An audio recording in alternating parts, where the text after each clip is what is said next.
Hi hello నమస్తే welcome back to message study circle. నేను మీ మెరిసిని.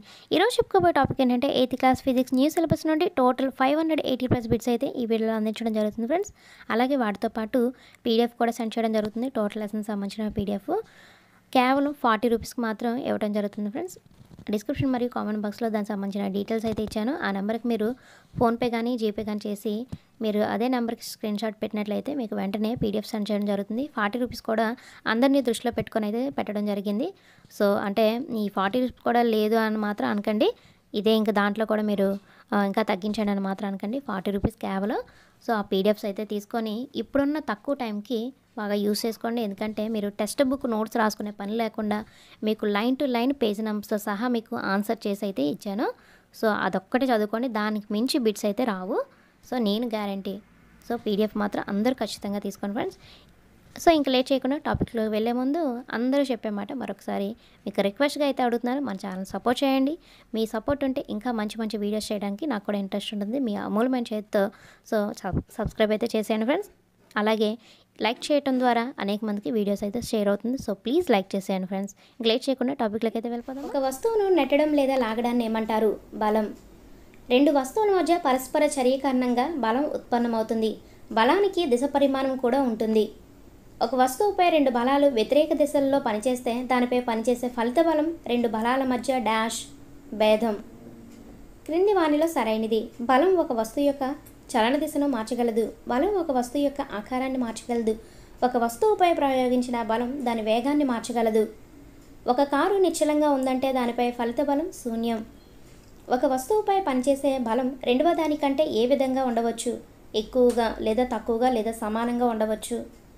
ఒక వస్తువుపై వ్యతిరేక దిశల్లో పనిచేసే రెండు బలాలు సమానమైతే దానిపై ఫలిత బలం శూన్యం. ఒక వస్తువు డాష్ లేదా డాష్లో మార్పును దాని చలన స్థితిలో మార్పుగా చెప్పవచ్చు. ఒక వస్తువు వడి లేదా చలన దిశలో మార్పును దాని చలన స్థితిలో మార్పుగా చెప్పవచ్చు. గాలితో నిండిన బెలూన్ను అరచేతుల మధ్య పెట్టి నొక్కడం ద్వారా బలాన్ని ప్రయోగించినప్పుడు ఏం జరుగుతుంది? వస్తువు ఆకారాన్ని మారుస్తుంది. బలాన్ని ఉపయోగించి క్రింది వానిలో సరైనది. నిశ్చలంగా ఉన్న వస్తువు కదిలేలా చేయవచ్చు. చలనంలో ఉన్న వస్తువు వడిని మార్చవచ్చు. వస్తువు చలన దిశను మార్చవచ్చు. అలాగే వస్తువు ఆకృతిని కూడా మార్చవచ్చు. కండరాల కదలిక వలన ఏర్పడే బలాన్ని ఏమంటారు? కండర బలం. శ్వాస పీల్చినప్పుడు వదులుతున్నప్పుడు ఊపిరితిత్తుల్లో సంకోచ వ్యాకోచాలు మొదలైనవి జరుగుటకు కారణమైన బలం కండర బలం.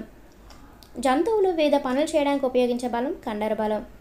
వస్తువుతో ప్రత్యక్షంగా స్పర్శలో ఉన్నప్పుడు మాత్రమే కండర బలం ఉపయోగపడుతుంది. కాబట్టి దీన్ని ఏమంటారు? దీనిని స్పర్శ బలం అని కూడా అంటారు. చలనంలో గల బంతిని నిరోధించే బలం ఘర్షణ బలం. ఈ క్రింది వాటిలో సైకిల్ వడి క్రమంగా తగ్గుటకు కారణమైన బలం ఘర్షణ బలం. తెడ్డు వేయడం ఆపేసినప్పుడు నీటికి పడవకి మధ్య ఉండే ఈ బలం వల్ల పడవ ఆగిపోతుంది ఘర్షణ బలం వల్ల. మరొకసారి చదువుతానండి. తెడ్డు వేయడం ఆపేసినప్పుడు నీటికి పడవకి మధ్య ఉండే ఈ బలం వల్ల పడవ ఆగిపోతుంది ఘర్షణ బలం వల్ల. దీని యొక్క దిశ ఎల్లప్పుడూ చలించే దిశకు వ్యతిరేకంగా ఉంటుంది ఘర్షణ బలం. స్పర్శ బలానికి ఉదాహరణ ఘర్షణ బలం.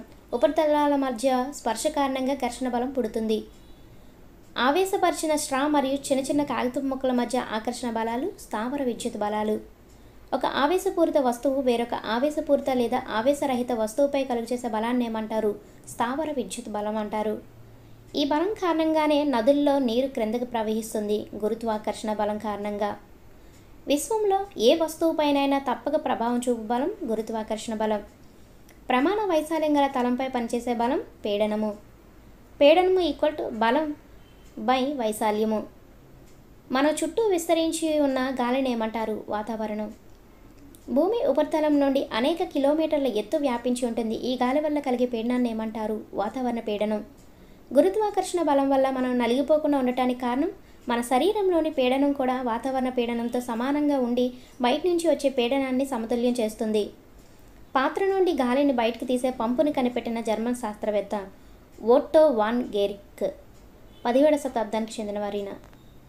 టూత్పేస్ట్ ట్యూబ్ నుండి టూత్పేస్ట్ బయటకు తీయటకు కావలసిన బలం కండర బలం. గాలిని ఊదిన బెలూన్ను సింథటిక్ గుడ్డముక్కతో రుద్ది గోడకు నొక్కి ఉంచారు. బెలూన్ గోడకు అంటుకున్నట్లు గుర్తించారు.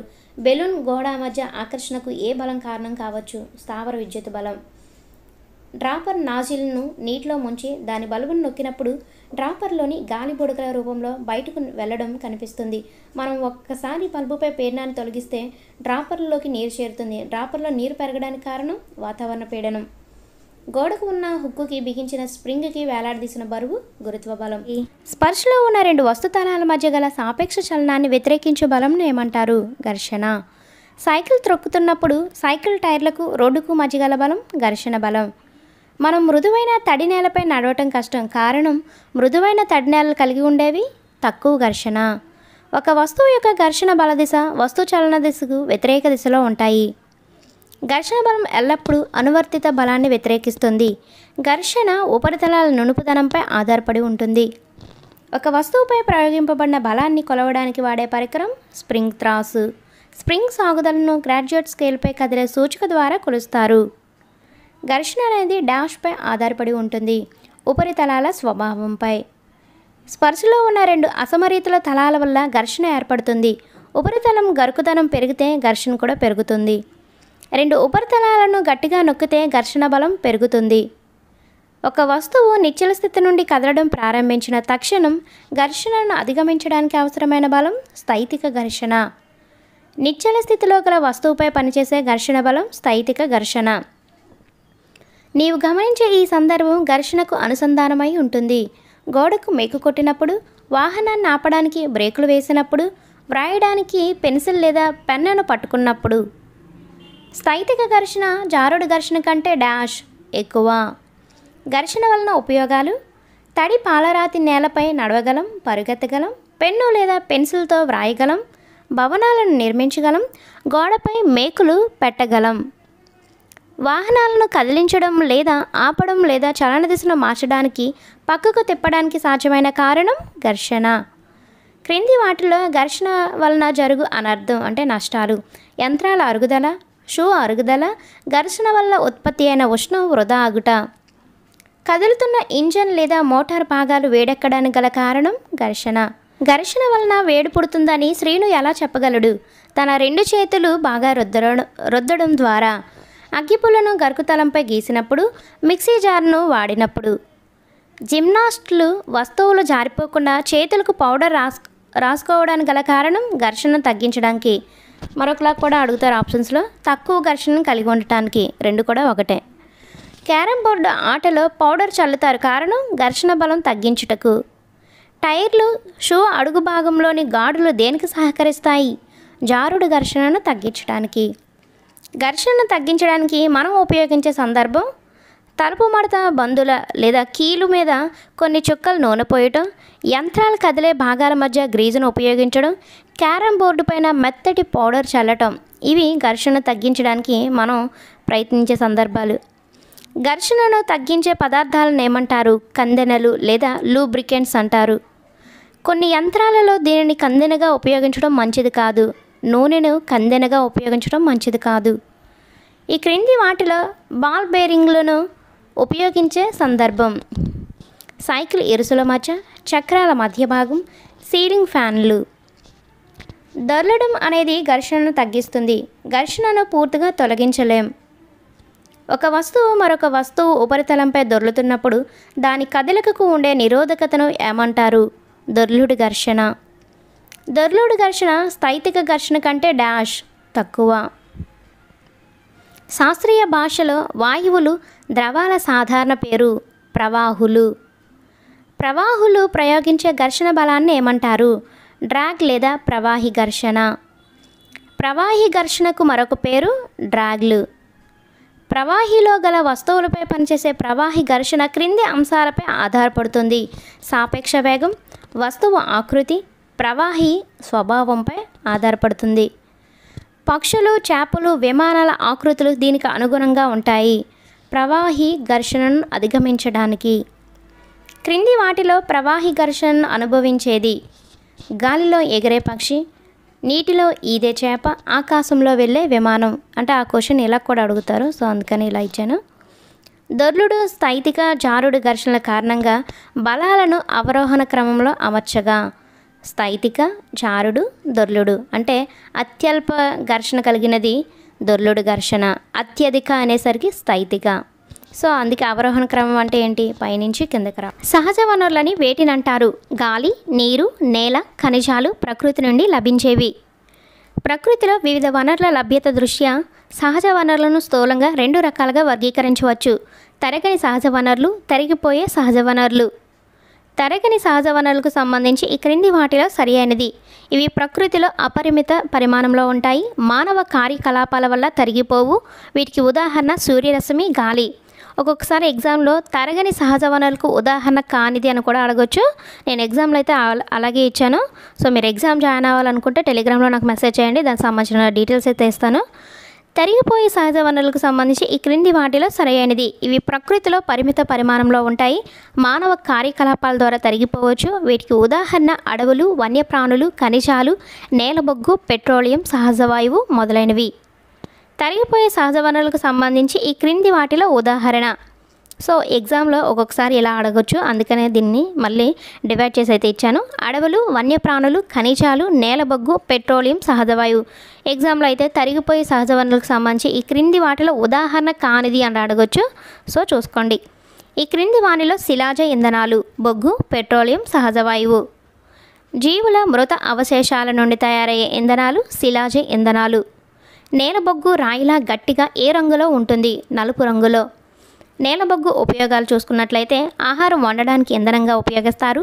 రైలు ఇంజన్లలో నీటి ఆవిరి ఉత్పత్తికి, థర్మల్ పవర్ ప్లాంట్లలో విద్యుత్ ఉత్పత్తికి. నేలబొగ్గులో ప్రధానంగా కార్బన్ ఉన్నందున వృక్ష సంపద నెమ్మదిగా నేలబొగ్గుగా మారే ప్రక్రియ ఏమంటారు? కార్బోనైజేషన్. ఎన్ని సంవత్సరాల క్రితం చనిపోయిన జీవుల అవశేషాల నుండి శిలాజ ఇంధనాలు ఏర్పడ్డాయి? మిలియన్ సంవత్సరాల క్రితం.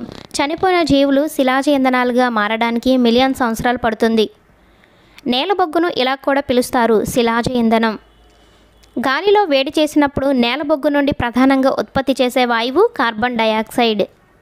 నేలబొగ్గును పారిశ్రామికంగా శుద్ధి చేయడం ద్వారా ఉత్పత్తి అయ్యే పదార్థాలు కోక్, కోల్తారు, కోల్ గ్యాస్. కోక్కు సంబంధించి క్రింది వాటిలో సరి అయినది. ఇది ఒక దృఢమైన నల్లని సచిద్ర పదార్థం. ఇది కార్బన్ దాదాపు స్వచ్ఛమైన రూపం. స్టీల్ తయారీలో, పలు లోహాల సంగ్రహణలో దీన్ని ఉపయోగిస్తారు. ఎగ్జామ్లో అయితే కోక్కు సంబంధించి క్రింది వాటిలో సరికానదని ఇచ్చాను. వీటినే కొంచెం కన్ఫ్యూజ్ చేసి అయితే ఇచ్చాను. సో చూసుకోండి. కోల్తారుకు సంబంధించి ఈ క్రింది వాటిలో సరి అయినది. ఇది దుర్వాసన గల నల్లని చిక్కని ద్రవం. ఇది దాదాపు 200 పదార్థాల మిశ్రమం. మన నిత్య జీవితంలో ఉపయోగించే అనేక పదార్థాల తయారీలో ముడి సరుకుగా ఉపయోగిస్తారు. మాత్రలు, ఇతర కీటకాలను తరిమేయడానికి ఉపయోగించే నాఫ్తలిన్ ఉండలు వీటి నుండి తయారు చేస్తారు. కోల్తారు. కోల్తారు ఉపయోగాలు: కృత్రిమ అద్దకాలు, ఔషధాలు, పేలుడు పదార్థాలు, పరిమళ ద్రవ్యాలు, ప్లాస్టిక్లు, పెయింట్లు, ఫోటోగ్రాఫిక్ పదార్థాలు, ఇంటి పైకప్పుకు వాడే పదార్థాల తయారీ పరిశ్రమల్లోనూ దీన్ని ఉపయోగిస్తారు. రోడ్లు వేయడానికి కోల్తారు స్థానంలో ఉపయోగిస్తున్న పెట్రోలియం ఉత్పత్తి బిటుమెన్. వీధి దీపాలను వెలిగించడానికి మొట్టమొదటిసారిగా కోల్ గ్యాస్ను ఉపయోగించిన సంవత్సరం, ప్రాంతం 1810లో లండన్లో, 1820 సంవత్సరంలో న్యూయార్క్లో ఈ కోల్ గ్యాస్ను అయితే ఉపయోగించారు. కోల్ గ్యాస్కు సంబంధించి ఈ క్రింది వాటిలో సరైనది. దీనిని ఎక్కువగా కాంతిజనకం కంటే ఉష్ణజనకంగా ఉపయోగిస్తున్నారు. నేలబొగ్గు శుద్ధి చేయి కేంద్రాలకు దగ్గరగా ఉన్న అనేక కర్మాగారాల్లో దీన్ని ఇంధనంగా ఉపయోగిస్తారు. ఇవన్నీ సరైనవే. మోటార్ సైకిళ్ళు లేదా స్కూటర్లు, కార్లు వంటి తేలికపాటి ఆటోమొబైల్స్లో ఇంధనంగా ఉపయోగించేది పెట్రోల్. ట్రక్కులు, ట్రాక్టర్ల వంటి భారీ మోటారు వాహనాల్లో ఇంధనంగా ఉపయోగించేది డీజిల్. ఏ సహజ వనరు నుండి పెట్రోలు, డీజిల్ లభిస్తాయి? పెట్రోలియం. పెట్రా, ఓలియం అనే పదాలు ఏ భాషా పదాలు? లాటిన్. ఇక్కడ ఫిజిక్స్లో అయితే ఇవ్వలేదు, మన 8th క్లాస్ టెక్స్ట్ బుక్స్లోనే ఎకానమీ టెక్స్ట్ బుక్లో ఇచ్చారు. దాని పేజ్ నెంబర్ కూడా ఇచ్చాను 58. మీరు కావాలంటే చెక్ చేసుకోవచ్చు. ఈ బిట్ కూడా అయితే టెక్స్ట్ బుక్లో ఇచ్చారు, ఎకానమీ టెక్స్ట్ బుక్లో కూడా మీకు ఇది యాడ్ చేశాను. పెట్రా, ఓలియం అనే లాటిన్ పదాలకు అర్థం వరుసగా రాక్ అంటే నూనె, రాక్, నూనె. వీటి నుండే పెట్రోలియం అనే పదం ఉద్భవించింది. పెట్రా అంటే రాక్, ఓలియం అంటే నూనె. రాక్ అన్నా రాతన్నా ఒకటే. ఎకానమీ టెక్స్ట్ బుక్లో అయితే రాతి, నూనె అని ఇచ్చారు. పెట్రా అంటే రాతి, ఓలియం అంటే నూనె. రాకన్నా రాతి అన్నా ఒకటే. పెట్రోలియం అంటే రాతి, నూనె. ఇది కూడా ఎకానమీ టెక్స్ట్ బుక్ నుంచి మీకు ఇవ్వడం జరిగింది. అంటే ఒకే దానికి సంబంధించిన బిట్స్ ఒకవేళ ఎగ్జామ్లో అడగొచ్చేమో అని చెప్పేసి దీంట్లో అయితే యాడ్ చేశాను. పెట్రోలియం ఎలా ఏర్పడుతుంది? సముద్రపు జీవుల అవశేషాల నుండి. ఇక్కడ మీకు బ్రాకెట్లో ఇది కూడా ఇచ్చాను, ఎందుకంటే ప్రతి పాయింట్ మిస్ చేయకుండా మీకు నోట్స్ ప్రిపేర్ చేసుకునే విధంగా అయితే ఇచ్చాను. కొన్ని మిలియన్ సంవత్సరాల పాటు గాలి లేకపోవడం, అధిక ఉష్ణోగ్రత, అధిక పీడనంలో ఉండటం చేత ఈ అవశేషాలు పెట్రోలియం సహజ వాయువులుగా రూపాంతరం చెందాయి. నీటి కంటే తేలికైనవి మరియు నీటితో కలవనివి చమురు, వాయువు. ఏ సంవత్సరంలో ప్రపంచంలోనే మొట్టమొదటి చమురు బావిని అమెరికాలోని పెన్సిల్వేనియాలో తవ్వారు? Repeat again. ఏ సంవత్సరంలో ప్రపంచంలోనే మొట్టమొదటి చమురు బావిని అమెరికాలోని పెన్సిల్వేనియాలో తవ్వారు? 1859. 8 ఏళ్ల తర్వాత 1867వ సంవత్సరంలో అస్సాంలోని ఏ ప్రాంతం నందు చమురు ఉన్నట్లు గుర్తించారు? మకుమ్ ప్రాంతం నందు చమురు ఉన్నట్లు గుర్తించారు. భారతదేశంలోని చమురు లభించే ప్రాంతాలు అస్సాం, గుజరాత్, ముంబై హై, గోదావరి, కృష్ణానది పరివాహక ప్రాంతాలు. పెట్రోలియం శుద్ధి చేయడం ద్వారా లభించేవి పెట్రోలియం గ్యాస్, పెట్రోల్, డీజిల్, కందెనలు, కిరోసిన్, పారాఫిన్, మైనం. పెట్రోలియంకు సంబంధించి క్రింది వాటిలో సరైనది. ఇది ముదురు రంగు కలిగి జిడ్డుగా ఉండే ద్రవం. ఇది దుర్వాసన కలిగి ఉంటుంది. పెట్రోలియం వివిధ అణుఘటకాలు లేదా అంశీభూతాలను వేరు చేయడాన్ని ఏమంటారు? పెట్రోలియం శుద్ధి. పెట్రోలియం సహజ వాయువు నుండి అనేక ఉపయోగకరమైన పదార్థాలు లభించే వాటిని ఏమంటారు? పెట్రోకెమికల్స్. పెట్రోకెమికల్స్ను వీటి తయారీలో ఉపయోగిస్తారు. డిటర్జెంట్లు, కృత్రిమ దారాలు, పాలిథిన్, ఇతర మానవ నిర్మిత ప్లాస్టిక్స్ తయారీలో. క్రింది వాటిలో కృత్రిమ దారాలు పాలిస్టర్, నైలాన్, అక్రిలిక్. సహజ వాయువు నుండి పొందిన ఈ వాయువును ఎరువుల తయారీ లేదా యూరియా తయారీలో ఉపయోగిస్తారు. హైడ్రోజన్ వాయువును ఎరువుల లేదా యూరియా తయారీలో ఉపయోగిస్తారు. గొప్ప వాణిజ్య ప్రాముఖ్యత కారణంగా దీనిని నల్ల బంగారం అని పిలుస్తారు. పెట్రోలియం. వాహనాల్లో ఉపయోగించే ఈ ఇంధనం అతి తక్కువ కాలుష్యాన్ని కలుగజేస్తుంది. సహజ వాయువు లేదా సిఎన్జి. తలాల మధ్య ఘర్షణను తగ్గించడానికి ఉపయోగించే పెట్రోలియం అంశీభూతం కందెనలు. పారాఫిన్, మైనం అనే పెట్రోలియం అంశీభూతం వలన ఉపయోగాలు: లేపనాలు, కొవ్వొత్తులు, వ్యాజిలిన్. పెయింట్స్, రోడ్ల ఉపరితలాలు వేయడానికి ఉపయోగించే పెట్రోలియం అంశీభూతం బిటుమెన్. కిరోసిన్ అనే పెట్రోలియం అంశీభూతం వలన ఉపయోగాలు: స్టవ్లు, దీపాలు, జెట్ విమానాల ఇంధనం. మోటార్ ఇంధనం, విమాన ఇంధనం, డ్రై క్లీనింగ్ కొరకు ఉపయోగించే ద్రావణి పెట్రోల్. గొట్టాల ద్వారా పంపిణీ చేసే సిఎన్జి వ్యవస్థ ఏ ప్రదేశాల్లో ఉన్నాయి? ఢిల్లీలోని కొన్ని ప్రాంతాలు, వడోదర, గుజరాత్ అన్నమాట. మన దేశంలో ఏ ప్రాంతాలలో సహజ వాయువు కనుగొనబడింది? త్రిపుర, రాజస్థాన్, మహారాష్ట్ర, కృష్ణా, గోదావరి డెల్టా. భారతదేశంలో వాహనాలు నడిపేటప్పుడు పెట్రోల్ లేదా డీజిల్ ఎలా ఆదా చేసుకోవాలో ప్రజలకు సలహాలు ఇచ్చే సంస్థ పీసీఆర్ఏ. పీసీఆర్ను విస్తరించగా పెట్రోలియం కన్జర్వేషన్ రీసెర్చ్ అసోసియేషన్. మొక్కలు లేదా జంతువుల నుండి లభించే సహజ దారాలు నూలు, పట్టు, ఉన్ని. ఎగ్జామ్లో అయితే మొక్కలు లేదా జంతువుల నుండి లభించే సహజ దారాల్లో లేనిదని అడిగాను. నెక్స్ట్, మానవ నిర్మిత దారాలని వేటిని అంటారు? కృత్రిమ దారాలు. ఇవి మానవులచే తయారు చేయబడ్డాయి కాబట్టి ఇవి కృత్రిమ దారాలు లేదా మానవ నిర్మిత దారాలని అంటారు. అనేక చిన్న యూనిట్లు కలిసి ఒక పెద్ద యూనిట్గా ఏర్పడడాన్ని ఏమంటారు? పాలిమర్. పాలిమర్ అనే పదం ఏ భాషా పదం నుండి వచ్చింది? గ్రీక్ భాషా పదము. పాలిమెర్ అనే పదాలు ఏ భాషా పదాలు? గ్రీక్ భాషా పదాలు. పాలిమెర్ అనే గ్రీక్ పదాలకు అర్థం వరుసగా పాలి అంటే ఎక్కువ, మెర్ అనగా భాగం లేదా యూనిట్. పాలిమర్కు సంబంధించి ఈ క్రింది వాటిలో సరైనది. నేను ఎగ్జామ్లో అయితే పాలిమర్కు సంబంధించి ఈ క్రింది వాటిలో సరికానిదని అడిగాను. మీరు ఎగ్జామ్స్ జాయిన్ అవ్వాలనుకుంటే మనకు టెలిగ్రామ్లో మెసేజ్ చేసినట్లయితే మీకు దానికి సంబంధించిన డీటెయిల్స్ అయితే ఇస్తాను. మీరు ప్రతి ఎగ్జాము మీకు నచ్చిన సార్లు నచ్చిన టైంలో రాసుకోవచ్చు. ఎగ్జాము డిఎస్సి ఎగ్జామ్ వరకు మీరు రాసుకోవచ్చు ఫ్రెండ్స్. అన్ని లెసన్స్ సంబంధించిన అన్ని సబ్జెక్టులకు సంబంధించిన ఎగ్జామ్స్ అయితే ఉంటాయి. సో మీరు జాయిన్ అవ్వాలని ఇంట్రెస్ట్ ఉంటే జాయిన్ అయిపోండి. నెక్స్ట్, ఇవి పునరావృతమయ్యే అనేక యూనిట్లతో ఏర్పడుతుంది. ఇవి ప్రకృతిలో కూడా లభిస్తాయి. ఇది సెల్యులోజ్ అని పిలువబడే ఒక పాలిమర్ అనేక గ్లూకోజ్ యూనిట్లు కలిసి సెల్యులోజ్తో తయారవుతుంది. పట్టు పురుగు నుంచి లభించే పట్టుదారం ఎక్కడ కనుగొనబడింది? చైనా. 19వ శతాబ్దం చివరి నాటికి శాస్త్రవేత్తలు పట్టు వంటి లక్షణాలున్న దారాన్ని పొందడంలో రసాయన పద్ధతిలో కలుపు గుజ్జు నుంచి తయారు చేసే దారాలను ఏమంటారు? రేయాన్ లేదా కృత్రిమ పట్టు. రేయాన్కు సంబంధించి క్రింది వాటిలో సరైనది. రేయాన్కు సంబంధించిన క్రింది వాటిలో సరికానిదని ఎగ్జామ్లో అడిగాను. ఇక్కడైతే సరైనది. అంటే మీకు డైరెక్ట్గా టెక్స్ట్ బుక్ సంబంధించిన బిట్స్ ఏ విధంగా అంటే ఎగ్జాక్ట్లీ కరెక్ట్ ఆన్సర్ అయితే మీకు ఇస్తాను. ఎగ్జామ్లో కొంచెం కన్ఫ్యూజ్ చేసినట్టే ఇస్తాను. ఇది పట్టు కంటే చౌకైనది. ఫస్ట్ వన్, రేయాన్ ప్లస్ నూలు దుప్పట్ల తయారీ. అంటే రేయాన్ను నూలుతో కలిపి దుప్పట్లు తయారు చేస్తారు. రేయాన్ ప్లస్ ఉన్ని తివాచి తయారీ.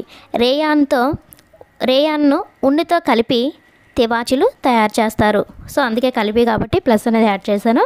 ఎగ్జామ్లో ఇలా కూడా అడగొచ్చు.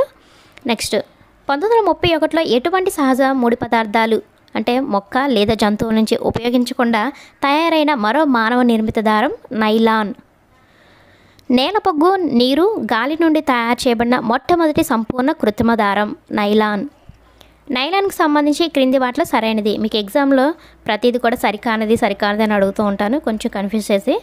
ఇది బలంగా ఉంటుంది. ఇది సాగే గుణం గల తేలికపాటి దారం. ఇది మెరుపును కలిగి ఉంటుంది. ఉతుక్కోవడానికి సులువుగా ఉంటుంది.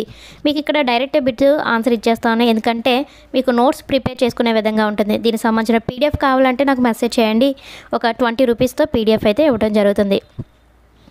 దీనితో తయారైన మేజోర్లు, తాళ్ళు, గుడారాలు, పళ్ళు తోమే బ్రష్లు, కార్ సీట్ బెల్ట్లు, నిద్రకు ఉపయోగించే సంచులు, తెరలు మనం ఉపయోగిస్తాం. నైలాన్తో తయారైన మేజోర్లు, తాళ్ళు, గుడారాలు, పళ్ళు తోమే బ్రష్లు, కార్ సీట్ బెల్ట్లు, నిద్రకు ఉపయోగించే సంచులు, తెరలు మనం ఉపయోగిస్తాం. పారాచూట్ తయారీలో పర్వత ఆరోహణకు వాడే తాళ్ళ తయారీకి వినియోగించే దారం నైలాన్. ఇది స్టీల్ తీగ కంటే బలమైనది. క్రింది వాటిలో ప్రసిద్ధి నొందిన పాలిస్టర్ టెర్లిన్.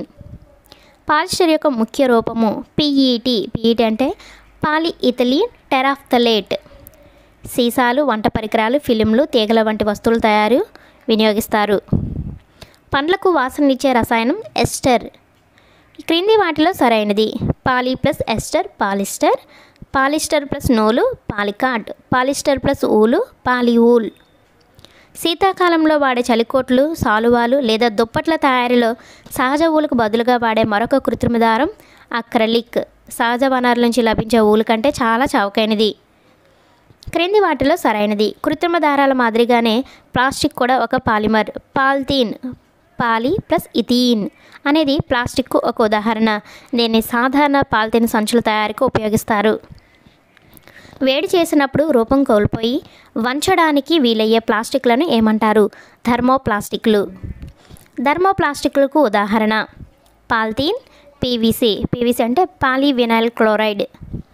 ఆట వస్తువులు, దువ్వెనలు, రకరకాల పాత్రల తయారీలో వీటిని వాడతారు. Polythene, PVC. ఈ టెక్స్ట్ బుక్లో పీవీసీనే విస్తరించలేదు. ఓల్డ్ టెక్స్ట్ బుక్లో ఇచ్చారు పాలీవినైల్ క్లోరైడ్. మీరు ఓల్డ్ టెక్స్ట్ బుక్లో ఉన్న కృత్రిమ దారాలు, ప్లాస్టిక్లకు సంబంధించిన లెసన్ కూడా చదవాలి. ఎందుకంటే దీని రిలేటెడ్ టాపిక్స్ ఎప్పుడు మనం చదవాలి, వదిలేయకూడదు. సో వాటికి సంబంధించిన బిట్స్ ఇస్తారు. ఓల్డ్ టెక్స్ట్ బుక్ సంబంధించిన కృత్రిమ దారాల లెసన్ అయితే చదవండి ఫ్రెండ్స్. దానికి సంబంధించిన వీడియో కూడా వీలైతే చేద్దాం. మరోవైపు ఒక రూపం మలిచిన తర్వాత వాటిని వేడి చేసినప్పటికీ మెత్తబడవు. వీటిని ఏమంటారు? థర్మోసెట్టింగ్ ప్లాస్టిక్లు. థర్మోసెట్టింగ్ ప్లాస్టిక్ ఉదాహరణ బేకలైట్, మెలమైన్. అధమ ఉష్ణ విద్యుత్ వాహకత్వం కలిగినది బ్యాక్లైట్. దీన్ని విద్యుత్ స్విచ్లు, వివిధ రకాల వంట పాత్రల పిడుల తయారీలో ఉపయోగిస్తారు. బ్యాక్లైట్. ఇది మంటను నిరోధించడమే కాదు, ఇతర ప్లాస్టిక్ల కంటే ఎక్కువగా వేడిని తట్టుకోగలదు. మెలమైన్ బహుళ ప్రయోజనకర పదార్థము. మేలమైనను వీటి తయారీకి ఉపయోగిస్తారు. ఫ్లోర్ టైల్స్, వంట సామాగ్రి, మంట నిరోధించే బట్టల తయారీకి మేలమైనను ఉపయోగిస్తారు. ప్లాస్టిక్ సంబంధించి ఈ క్రింది వాటిలో సరైనది. ప్లాస్టిక్లు తేలికైనవి, చౌకైనవి, దృఢమైనవి. ప్లాస్టిక్లు సులభంగా వాడుకోదగినవి. కార్లు, విమానాలు, అంతరిక్ష నౌకల తయారీలో వినియోగిస్తున్నారు. ఇనుము వంటి లోహాలు తుప్పు పట్టడానికి కారణం గాలి, తేమ. ప్లాస్టిక్ సంబంధించి క్రింది వాటిలో సరి అయినది. గాలి, నీటితో చర్య జరపవు. ఈ ప్లాస్టిక్లు అనేవి గాలి, నీటితో చర్య జరపవు. ఈ ప్లాస్టిక్లు తొందరగా క్షయం నొందవు. అనేక రసాయనాలతో సహా వివిధ రకాల పదార్థాలు నిల్వ చేయడానికి ఉపయోగిస్తున్నారు. విద్యుత్ తీగలకు తొడుగులుగా, స్క్రూ డ్రైవర్లకు పిడులుగా ప్లాస్టిక్ పదార్థాలనే వాడతారు. పెనములకు పిడులను ప్లాస్టిక్తోనే తయారు చేస్తారు. ఆరోగ్య సంరక్షణ పరిశ్రమలో చాలా విస్తృతంగా ప్లాస్టిక్ను వాడుతున్నారు. టాబ్లెట్ల ప్యాకేజింగ్, గాయాల కుట్ల కోసం వాడే దారాలు, సిరంజీలు, వైద్యుల చేతి తొడుగులు, అదేవిధంగా ఆహారం వండడానికి వాడే మైక్రోవేవ్ నందు ప్రత్యేక ప్లాస్టిక్ సామాగ్రిని ఉపయోగిస్తున్నారు. మీకు ప్రతి బిట్ అయితే ఇవ్వడం జరుగుతుంది. మీరు మరలా టెక్స్ట్ బుక్ చదవనవసరం లేదు ఫ్రెండ్స్. ఎక్కడ బిట్ వదలకుండా అయితే మీకు ఇచ్చేస్తున్నాను. నూనె, నీరు అంటుకోని ప్రత్యేకమైన ప్లాస్టిక్. నూనె నీరు అంటుకోదంట. ఆ ప్రత్యేకమైన ప్లాస్టిక్ ఏంటంటే టెఫ్లాన్. వంట పాత్రల తయారీకి పాత్రకు పదార్థం అంటుకొని పోత వేయడానికి దీన్ని ఉపయోగిస్తారు, టెఫ్లాన్. ఈ ప్లాస్టిక్ పోతతో చేసిన అగ్నిమాపక సిబ్బంది దుస్తులు మంటకు నిరోధంగా తయారు కావడం ఆసక్తికరం. మెలమైన్ ప్లాస్టిక్ పోతతో చేసిన అగ్నిమాపక సిబ్బంది దుస్తులు మంటకు నిరోధంగా తయారు కావడం ఆసక్తికరం. బ్యాక్టీరియా చేత సహజ ప్రక్రియ ద్వారా సులువుగా విచ్ఛిన్నం చెందితే ఆ పదార్థం జీవ విచ్ఛిన్నం చెందే పదార్థం. సహజ ప్రక్రియ ద్వారా జీవ విచ్ఛిన్నం చెందకపోతే ఆ పదార్థం జీవ విచ్ఛిన్నం కాని పదార్థం. వ్యర్థం పేరు జీవ విచ్ఛిన్నం కావడానికి పట్టే సమయంను జతపరచుము.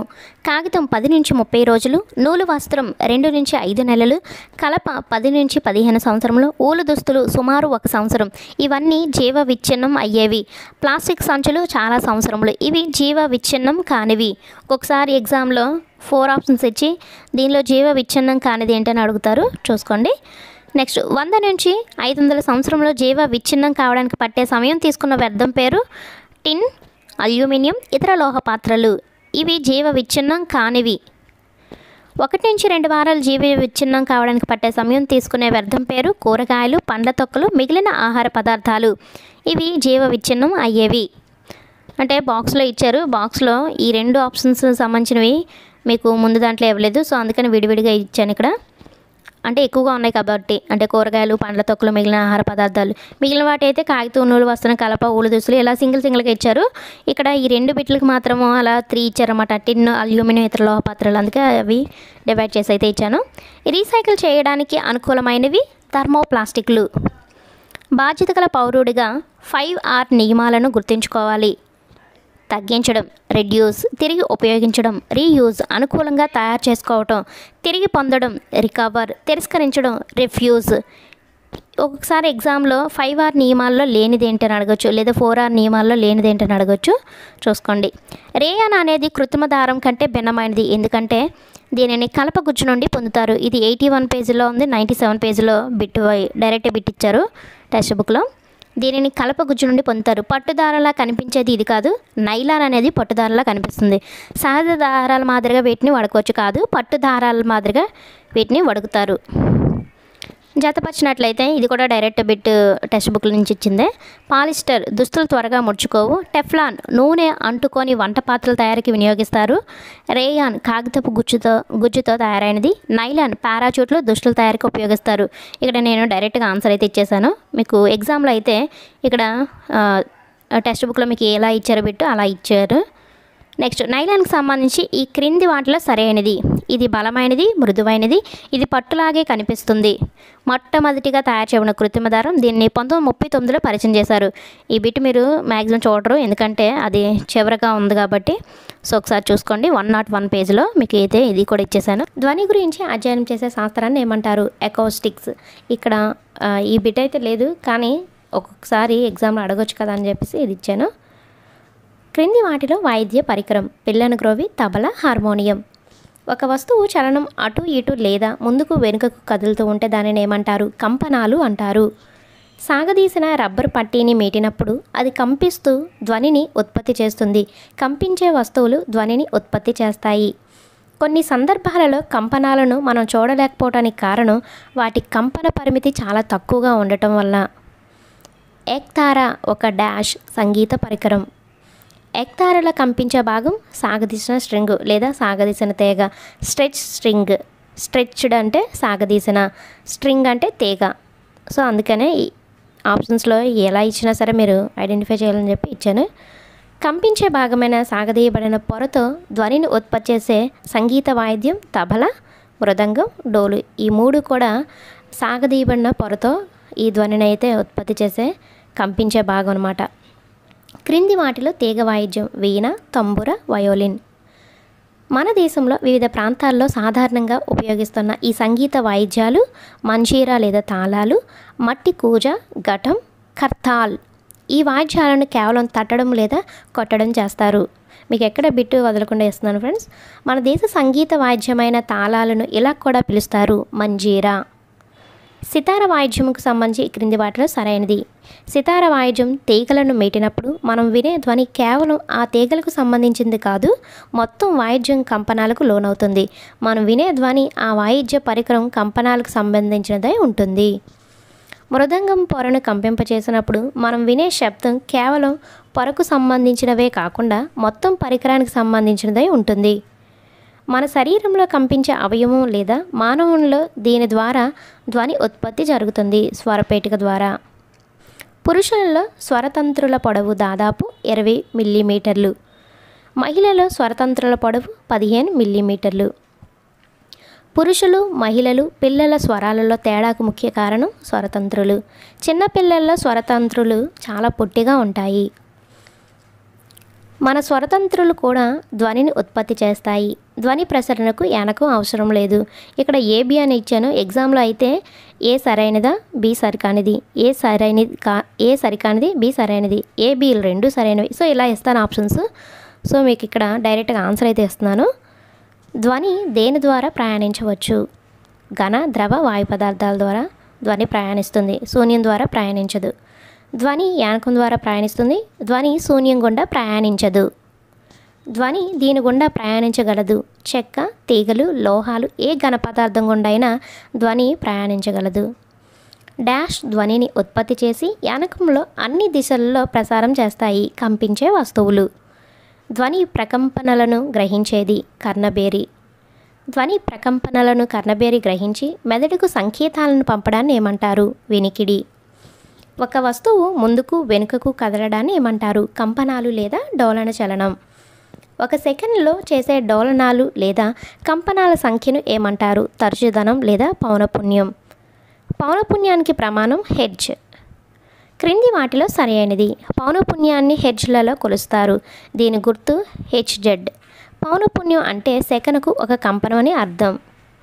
ఒక సెకండ్లో 20 కంపనాలు చేస్తే దాని పౌనపున్యం ఎంత? 20 హెర్ట్జ్.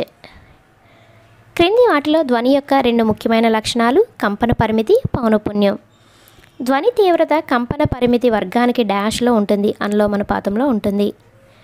కంపన పరిమితిని రెట్టింపు చేసిన ధ్వని తీవ్రత ఎన్ని రెట్లు పెరుగుతుంది? 4 రెట్లు. ధ్వని తీవ్రతను డాష్ ప్రమాణాల్లో కొలుస్తారు, డెసిబెల్లో. క్రింది వాటిని జతపరిచినట్లయితే సాధారణ శ్వాస 10 డెసిబెల్స్, గుసగుసలు 30 డెసిబెల్స్, సాధారణ సంభాషణ 60 డెసిబెల్స్, రద్దీగా ఉండే ట్రాఫిక్ 70 డెసిబెల్స్, సాధారణ కర్మాగారం 80 డెసిబెల్స్. ఎన్ని డెసిబెల్ కంటే ఎక్కువగా ఉన్న శబ్దం భౌతికంగా ఇబ్బంది పెడుతుంది? 80 డెసిబెల్. 80 డెసిబెల్ కంటే ఎక్కువగా ఉన్న శబ్దం భౌతికంగా ఇబ్బంది పెడుతుంది. ధ్వని తీవ్రత డాష్పై ఆధారపడి ఉంటుంది. కంపన పరిమితి. కంపన పరిమితి ఎక్కువగా ఉంటే ధ్వని బలంగా ఉంటుంది. కంపన పరిమితి తక్కువగా ఉంటే ధ్వని బలహీనంగా ఉంటుంది.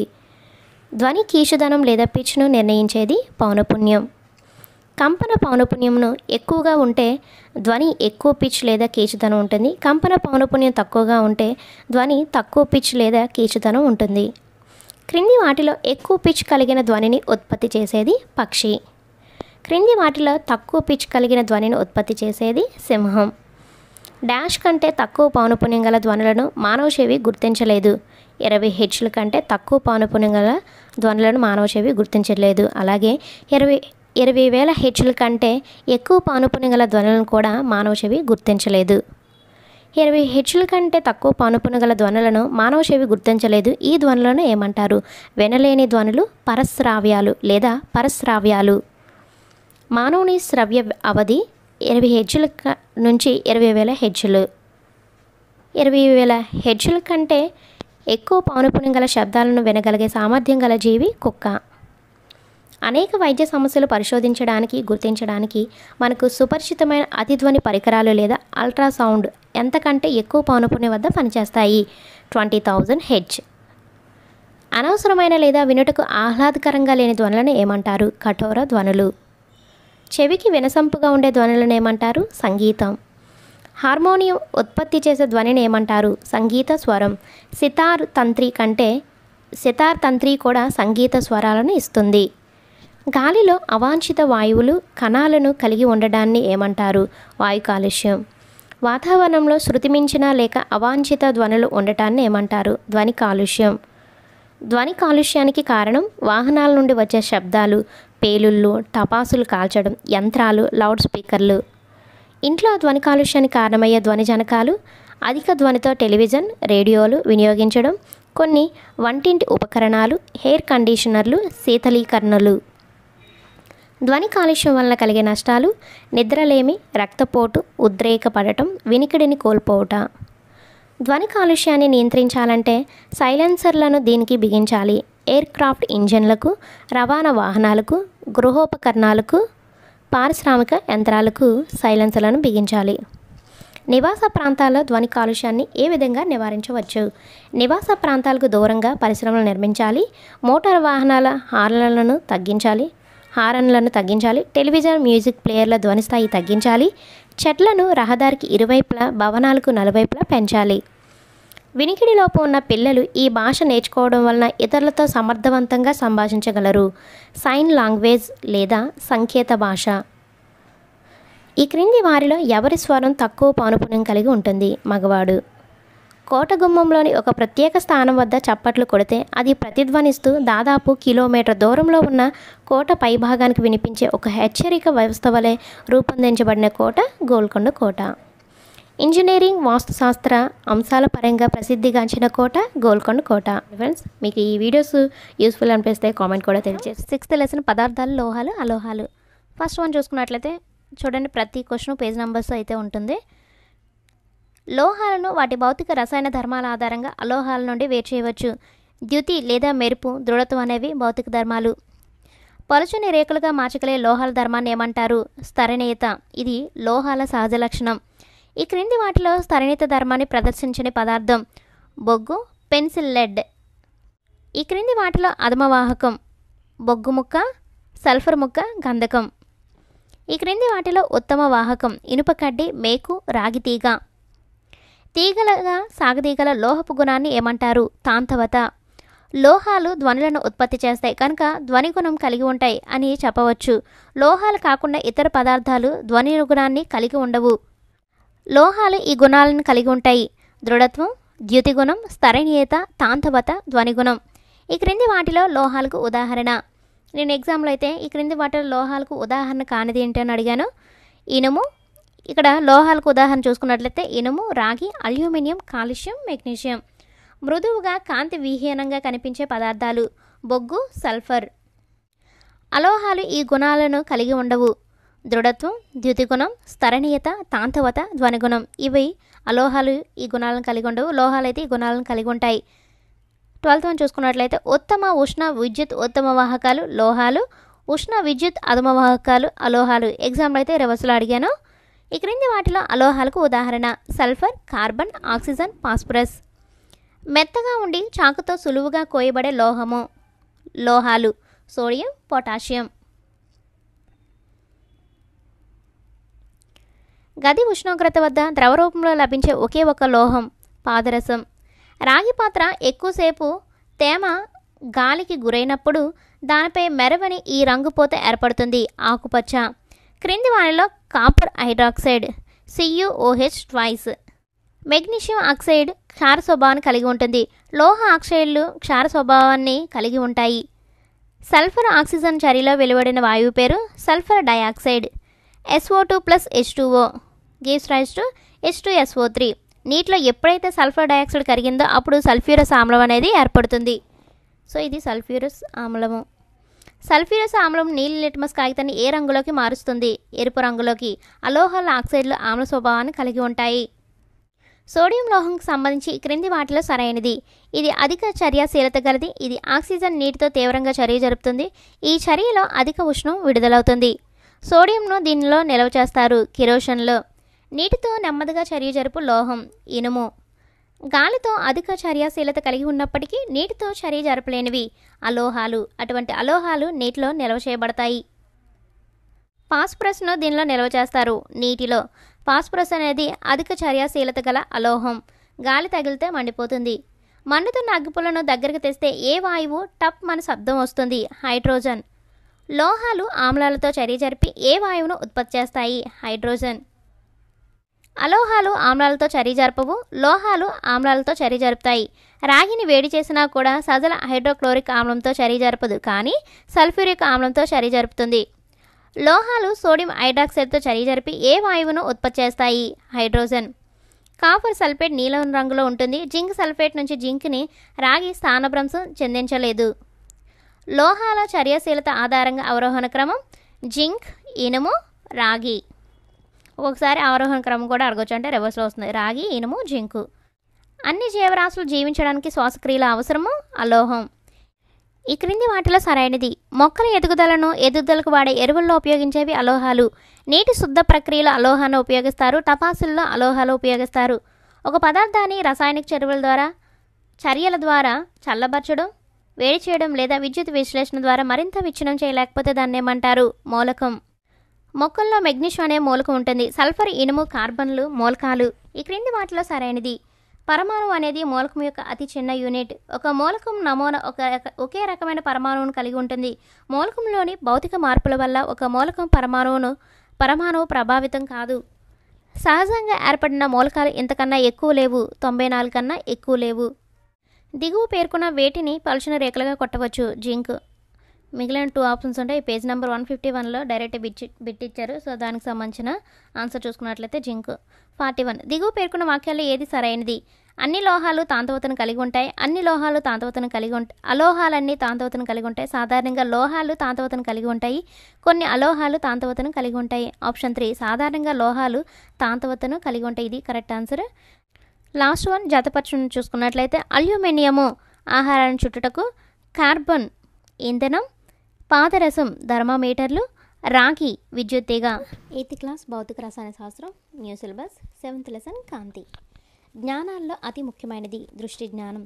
ఏదైనా ఉపరితలాన్ని తాకే కాంతి కిరణాన్ని ఏమని పిలుస్తారు? పతన కిరణం. పరావర్తనం చెందిన తర్వాత ఉపరితలం నుంచి వెనుకకు వచ్చే కాంతి కిరణాన్ని ఏమంటారు? పరావర్తన కిరణము. ఏదైనా ఉపరితలాన్ని తాకే కాంతి కిరణం పతన కిరణం. పరావర్తనం చెందిన తర్వాత ఉపరితలం నుండి వెనుకకు వచ్చే కాంతి కిరణం పరావర్తన కిరణం. లంబానికి పతన కిరణానికి మధ్య గల కోణం పతన కోణము.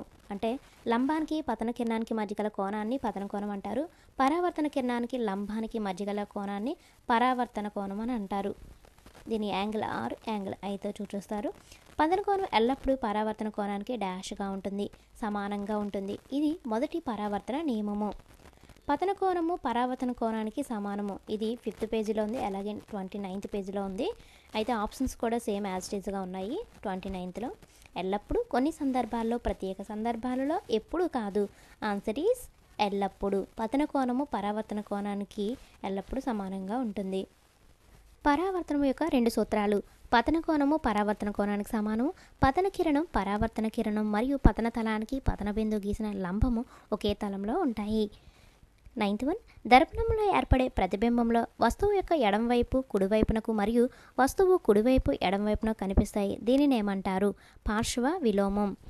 సమాంతర కాంతి కిరణాలు గరుకు లేదా క్రమరహిత తలాలపై నుండి పరావర్తనం చెందినప్పుడు ఆ పరావర్తన కిరణాలు సమాంతరంగా ఉండవు. ఇటువంటి పరావర్తనాన్ని ఏమంటారు? క్రమరహిత పరావర్తనం. దర్పణం లాంటి నునుపైన ఉపరితలాలపై జరిగే కాంతి పరావర్తనాన్ని క్రమ పరావర్తనం అంటారు. క్రమ పరావర్తనం వల్ల ప్రతిబింబాలు ఏర్పడతాయి. మన చుట్టూ ఉన్న అన్ని వస్తువులను చూడగలగడానికి గల కారణం కాంతి పరావర్తనం. ఇతర వస్తువుల కాంతిలో ప్రకాశించే వాటిని ఏమంటారు? ప్రకాశించే వస్తువులు. స్వయంగా కాంతిని ఉద్గారించే వస్తువులను ఏమంటారు? స్వయం ప్రకాశకాలు అంటారు.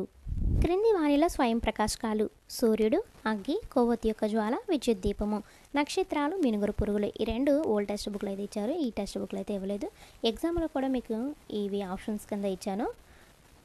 నెక్స్ట్, పెరిస్కోప్లో 2 సమతల దర్పణాలను ఉపయోగిస్తాము. ఒక సమతల దర్పణం ఒక వస్తువుకు ఒకే ప్రతిబింబాన్ని ఏర్పరుస్తుంది. జలాంతర్గములలోను, ట్యాంకుల్లోను, బంకర్లో ఉన్న సైనికులు బయట ఉన్న వస్తువులను చూడటానికి ఉపయోగించే పరికరం పెరిస్కోప్. గోడ పత్రికలు, దుస్తుల రూపకల్పన చేసేవారు మరియు కళాకారులు కొత్త ఆలోచనల కోసం తరచుగా ఉపయోగించేది కెలిడియోస్కోప్. కాంతి రంగులుగా విడిపోవడాన్ని ఏమంటారు? కాంతి విక్షేపణం. ఇంద్రధనుస్సు అనేది విక్షేపణం చూపే సహజ ప్రక్రియ. 20th, సూర్యకాంతిని తెల్లని కాంతి అంటారు. సూర్యకాంతిలో 7 రంగులు ఉంటాయి. ఎగ్జామ్లో కొంచెం చేంజ్ చేసినది. కంటి యొక్క బాహ్యంగా ఉన్న పారదర్శకపు భాగాన్ని ఏమంటారు? కార్నియా. కార్నియా వెనుక ఉండే నల్లటి కండర నిర్మాణాన్ని ఏమంటారు? ఐరిష్. నల్లగుడ్డులో చిన్న ద్వారాన్ని ఏమంటారు? కనుపాప లేదా ప్యూపిల్. కన్నుకు ప్రత్యేకమైన రంగుని ఇచ్చే భాగం కనుపాప లేదా ప్యూపిల్. కంటిలోకి ప్రవేశించే కాంతి మొత్తాన్ని కనుపాప నియంత్రిస్తుంది. ఒకసారి ఎగ్జామ్లో ఇలా కూడా అడగొచ్చు. సో అందుకనే ఈ చిన్న చిన్న బిట్ కూడా వదలట్లేదు. నాడి కణాలు పొందే అనుభూతులు దృక్నాడుల ద్వారా మెదడుకు ప్రసారం చేయబడతాయి. ఈ కణాలు 2 రకాలు, శంకువులు, దండాలు. ప్రకాశవంతమైన కాంతికి స్పందించేవి శంకువులు, తక్కువ కాంతికి స్పందించేవి దండాలు. ఎగ్జామ్లో చేంజ్ చేసి అడిగిన రంగును గుర్తించేవి శంకువులు. దృక్నాడి మరియు రెటీనా కలిసే చోట ఇంద్రియ కణాలు ఉండవు కాబట్టి ఆ ప్రదేశంలో దృష్టి సాధ్యం కాదు. దీన్ని ఏమంటారు?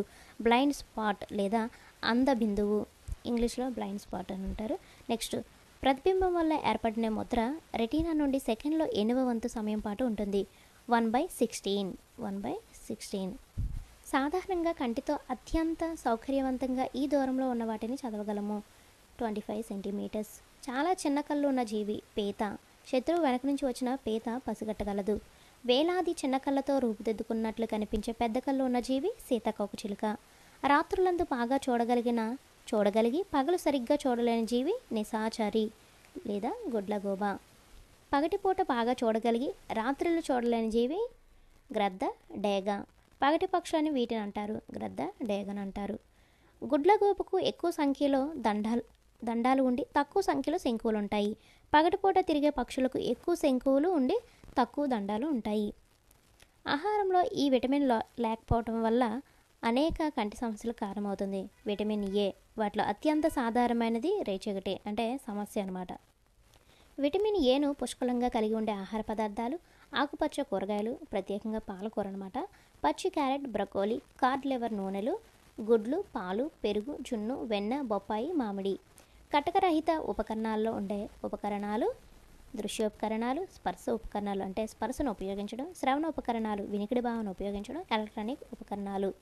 పదాలను ఆవర్ధనం చేసి తగిన కాంతి తీవ్రతతో సరైన దూరంలో ఉండేలా చేసే ఉపకరణాలు దృశ్యోపకరణాలు. బ్రెయిలీ పలక, పాలిస్టైలస్లు ఉండే ఉపకరణాలు స్పర్శ ఉపకరణాలు. ఇవి దృష్టిలోపం ఉన్న వ్యక్తులకు నోట్స్ రాసుకోవడానికి, చదువుకోవడానికి ఉపయోగపడతాయి. శ్రవణ ఉపకరణాల్లో ఉండే పరికరాలు క్యాసెట్లు, టేప్ రికార్డులు, మాట్లాడే పుస్తకాలు. నెక్స్ట్, ఎలక్ట్రానిక్ ఉపకరణాల్లో ఉండే పరికరాలు క్యాలిక్యులేటర్స్, కంప్యూటర్లు. దృక్సహిత ఉపకరణాల్లో ఉండే పరికరాలు ద్వినాభ్యంతర కటకాలు, స్పర్శ కటకాలు, కాంటాక్ట్ లెన్స్, రంగు కటకాలు, వృద్ధీకరణులు, టెలిస్కోపులు. దృష్టిలోపం ఉన్నవారు ఉపయోగించుకునే వనరులు అత్యంత ప్రజాదరణ పొందిన వనరు బ్రెయిలీ. దృష్టిలోపం ఉన్న వ్యక్తుల కోసం లూయిస్ బ్రెయిలీ ఒక బ్రెయిలీ వ్యవస్థను అభివృద్ధి చేసి ఈ సంవత్సరంలో ప్రచురించారు 1821. బ్రెయిలీ పద్ధతిలో ఎన్ని చుక్కల నమూనాలు లేదా గుర్తులుంటాయి? 63. భారతదేశంలో వికలాంగుల ప్రత్యేక విద్య మరియు పునరావాసం కోసం ఒక సంఘాన్ని స్థాపించిన దృష్టిలోపం ఉన్న వ్యక్తి Lal Advani. The story of my life పుస్తక రచయిత హెలెన్ ఏ కెల్లర్. సమతల దర్పణం ముందు ఒక వ్యక్తి 1 మీటర్ దూరంలో ఉంటే ప్రతిబింబం ఎంత దూరంలో కనబడుతుంది? 2 మీటర్స్. మీరు తక్కువ కాంతిలో చూస్తున్నప్పుడు కంటిపాప పరిమాణం డాష్ పెరుగుతుంది. రాత్రి తిరిగే పక్షుల కళ్ళల్లో దండాల కన్నా శంకువులు డాష్ తక్కువగా ఉంటాయి. సమతల దర్పణంలో ఏర్పడే ప్రతిబింబం. రాత్రి తిరిగే పక్షులు అంటే నిశాచరి, గుడ్లగూబ.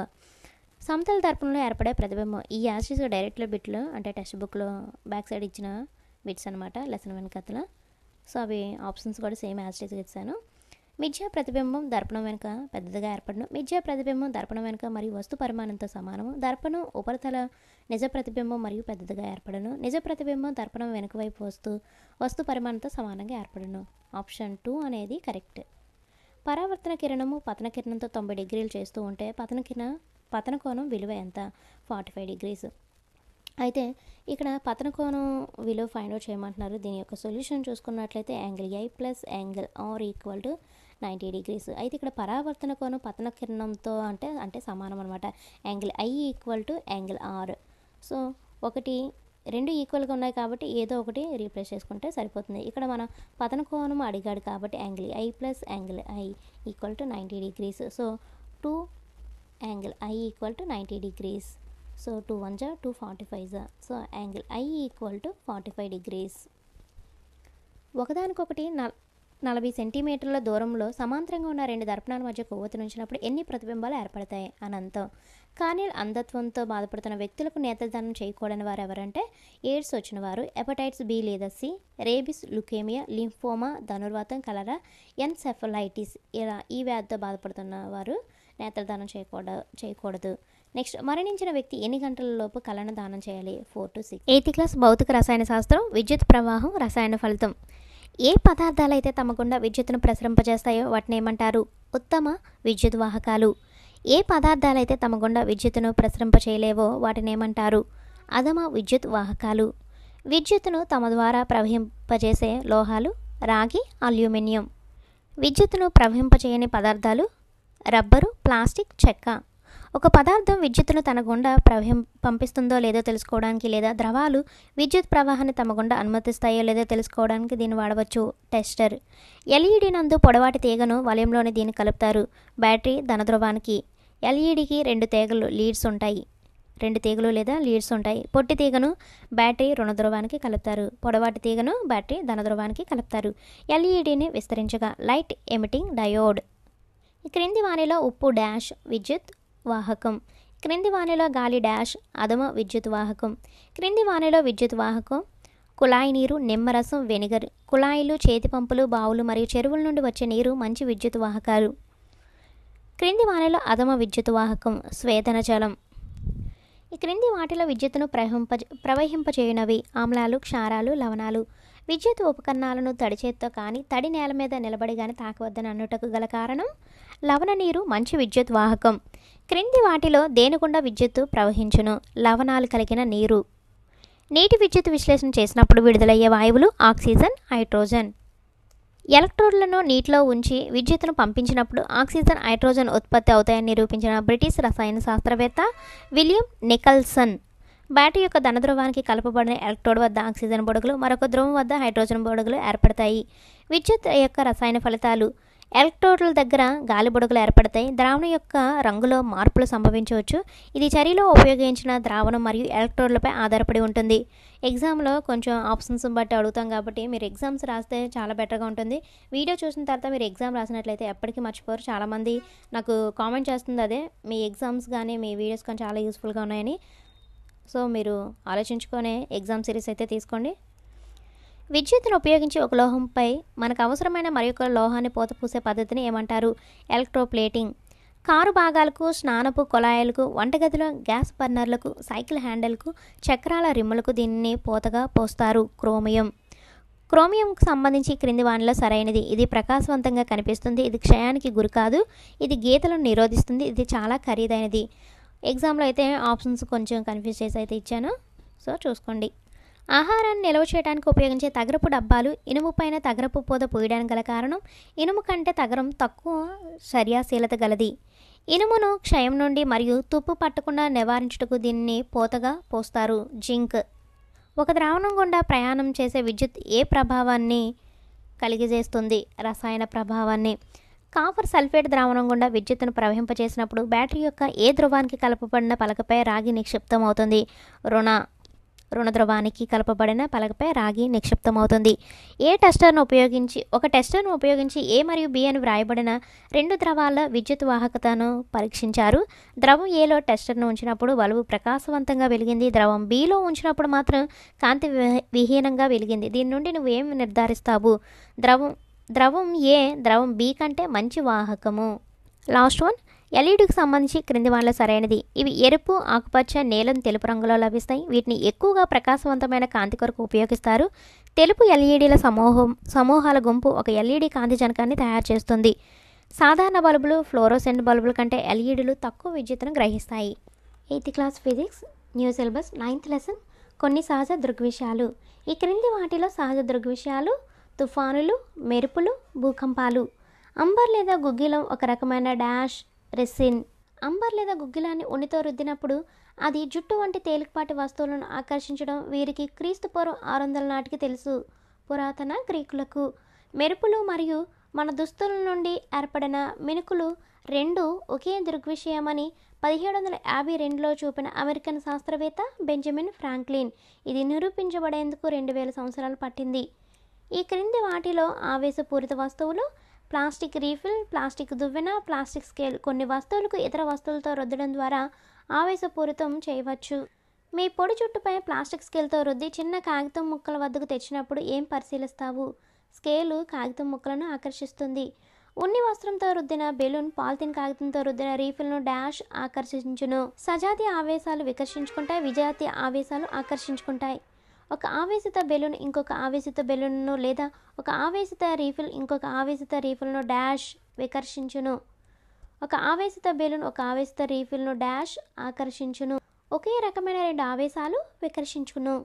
విభిన్నాలైన రెండు ఆవేశాలు ఆకర్షించును.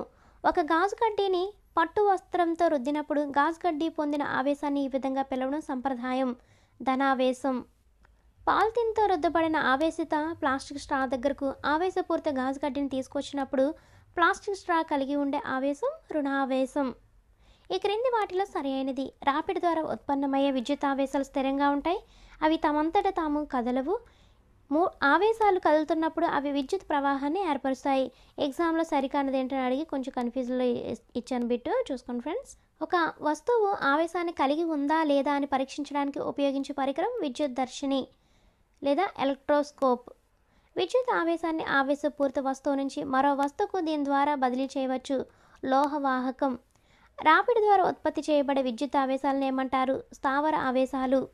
ఆవేశపూరిత గాజు కడ్డీ ఆవేశపూరిత ప్లాస్టిక్ స్ట్రాను డాష్ ఆకర్షించును.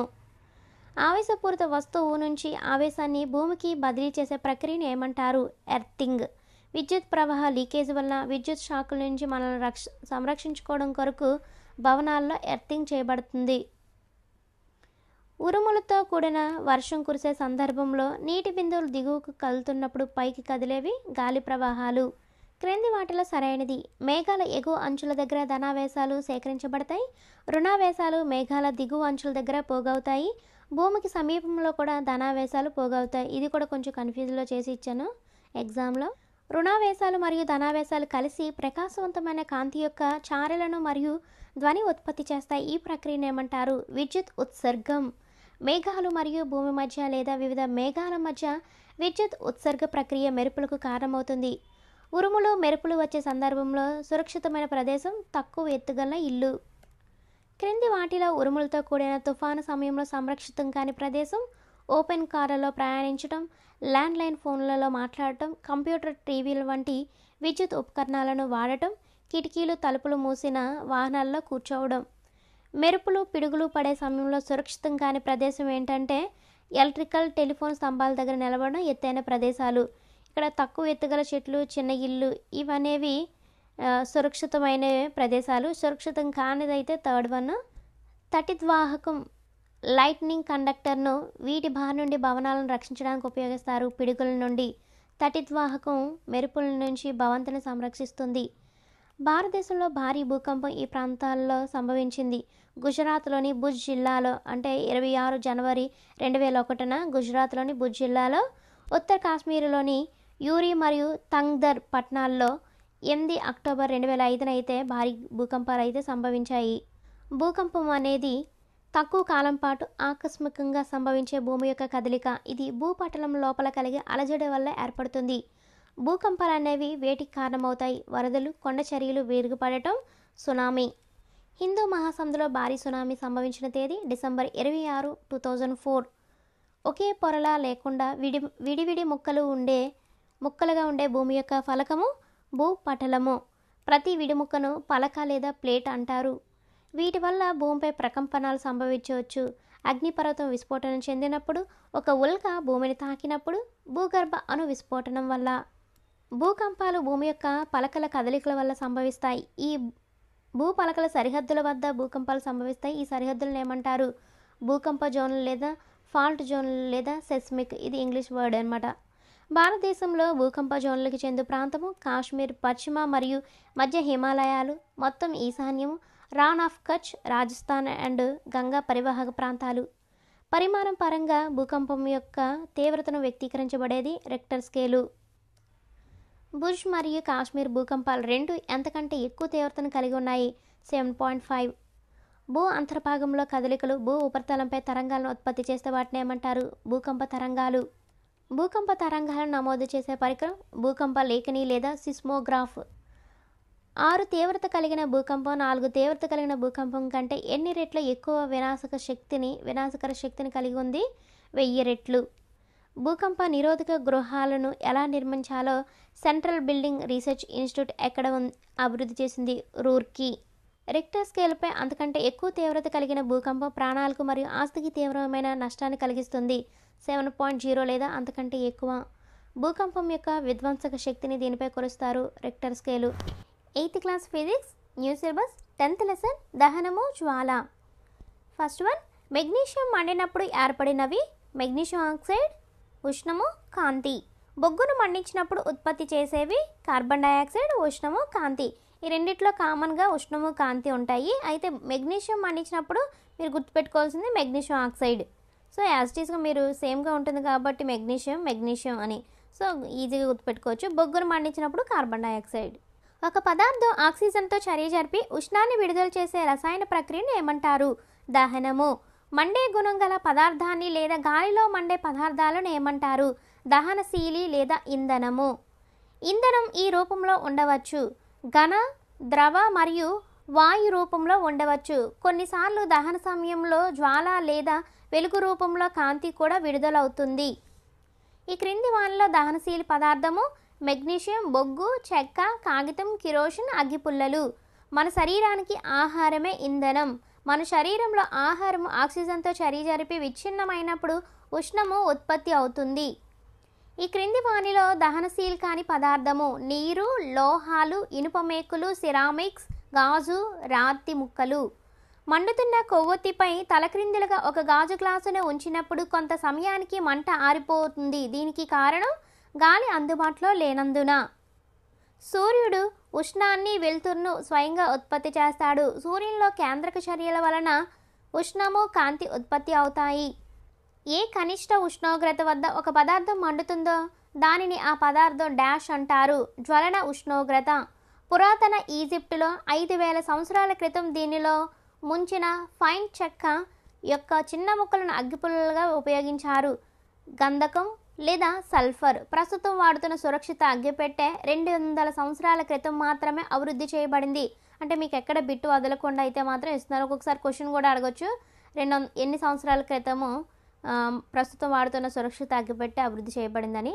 సో మీకు ఎక్కడ బిట్టు మిస్ చేయకుండా అయితే కంప్లీట్గా మీకు టెక్స్ట్ బుక్ అయితే ఇచ్చేస్తున్నారు. మీకు టెక్స్ట్ బుక్ అయితే అవసరం లేదు. ఇవి చూసుకున్నట్లయితే అగ్గిపుల్ల తలభాగంలో ఉండే రసాయనాలు యాంటిమోనీ ట్రైసల్ఫైడ్, పొటాషియం క్లోరైడ్, తెల్ల భాస్వరం లేదా వైట్ ఫాస్ఫరస్.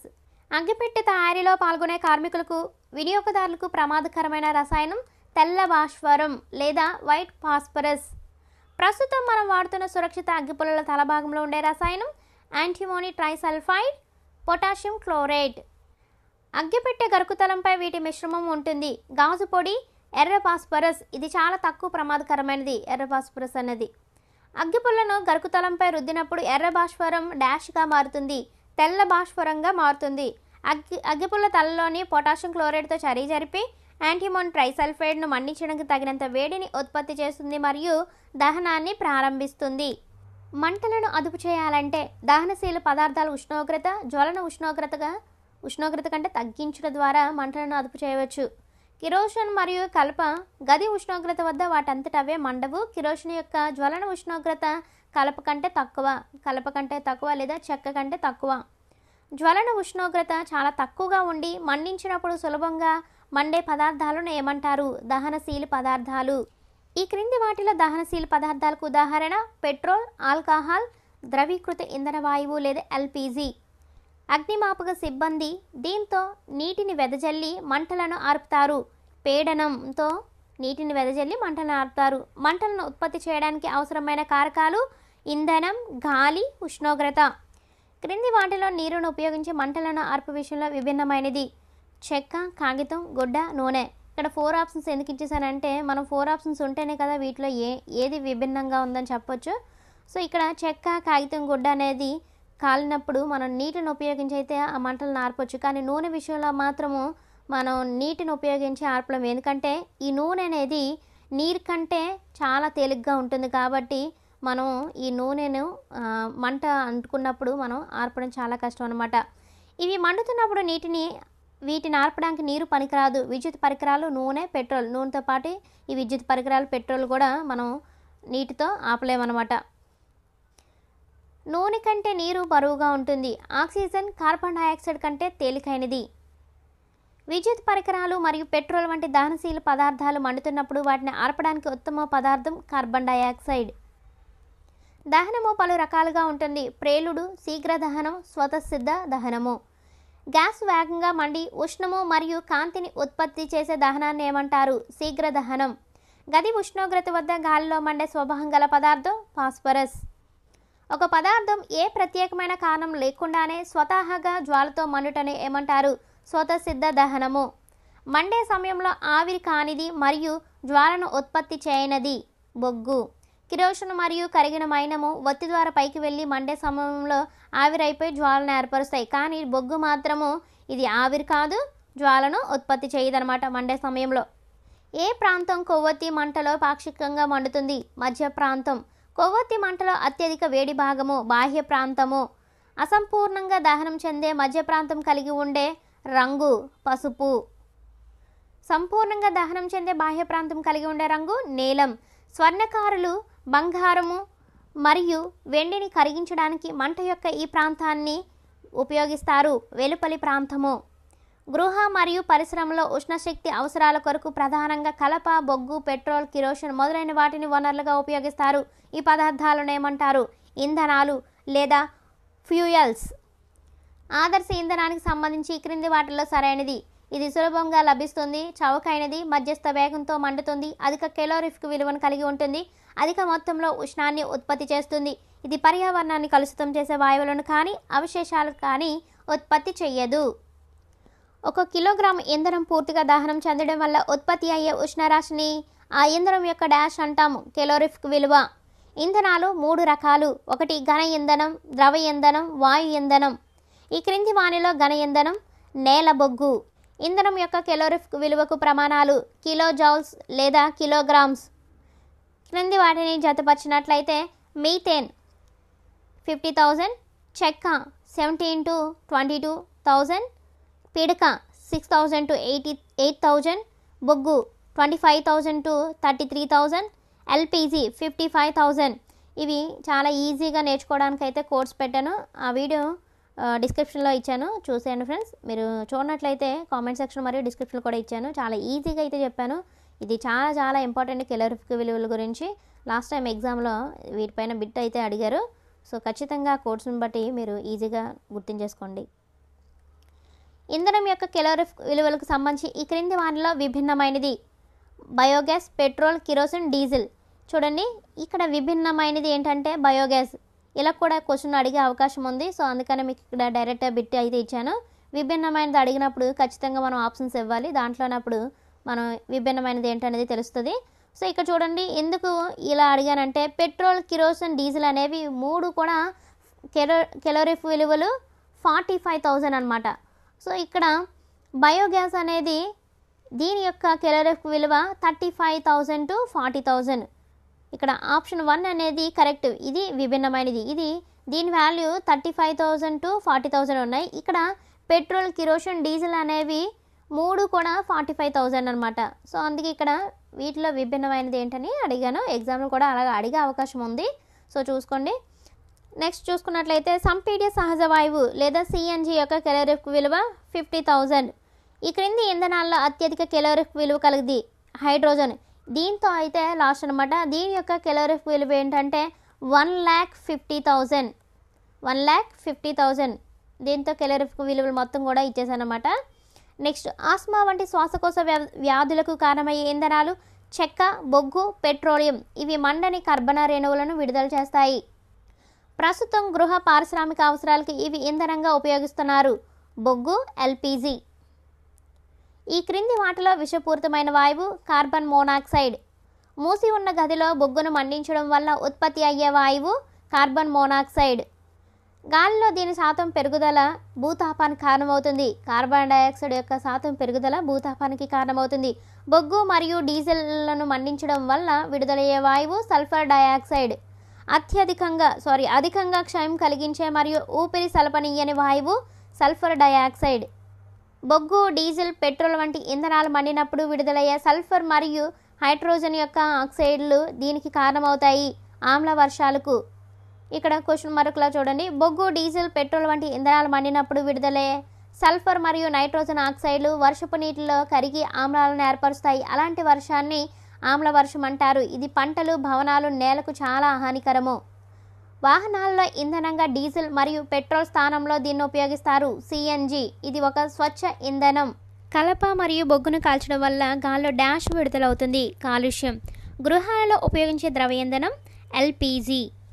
ఇంధనాన్ని మండించుటకు దానిని ముందుగా డాష్కు వేడి చేయాలి. జ్వలన ఉష్ణోగ్రతకి. చమురు వల్ల ఏర్పడిన మంటలను డాష్ ద్వారా నియంత్రించలేము. నీరు ద్వారా నియంత్రించలేము. 8th క్లాస్ భౌతిక రసాయన శాస్త్రం 11th లెసన్ నక్షత్రాలు సౌర కుటుంబం. ఫస్ట్ వన్, మినుకు మినుకు మనకుండా ఉన్న వాటిని ఏమంటారు? గ్రహాలు. నక్షత్రాలు, గ్రహాలు, చంద్రుడు, ఆకాశంలో ఉన్న ఇతర వస్తువులను ఏమంటారు? ఖగోళ వస్తువులు. రాత్రిపూట ఆకాశంలో చంద్రుడు అత్యంత ప్రకాశవంతమైన వస్తువు. ఖగోళ వస్తువులు మరియు సంబంధిత దృగ్విషయాల అధ్యయనాన్ని ఏమంటారు? ఖగోళ శాస్త్రం, ఆస్ట్రానమీ. చంద్రబింబం మొత్తం కనిపించు రోజును ఏమంటారు? పౌర్ణమి. ఈ క్రింది రోజున చంద్రుణ్ణి మనం చూడలేము. అమావాస్య రోజున.